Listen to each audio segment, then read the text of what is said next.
Khi ngồi trên tàu Shinkansen á, ngoài việc ngắm cảnh ra có khá nhiều điều thú vị mà nếu mà bạn để ý bạn sẽ thấy rõ khác biệt trong văn hóa của Nhật. Đầu tiên á, là không gian rất là yên tĩnh, mọi người gần nhau như là không nói chuyện lớn tiếng. Nếu mà có gọi điện á, thì họ sẽ đi ra ngoài cuối cái toa tàu á, hoặc là giữa to để nói nhỏ thôi.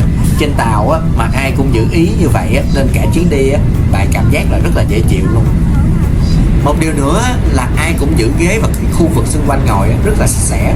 Người Nhật thì thường mang rác theo và bỏ đúng chỗ khi xuống tàu, không ai mà để lại rác trên tàu. Trong một thời gian rất là ngắn thôi mình đã đến nơi rồi, Hiroshima, rất là nhanh luôn, không cần làm thủ tục rườm rà, xuống tàu là mình có thể đi tiếp tục được rồi.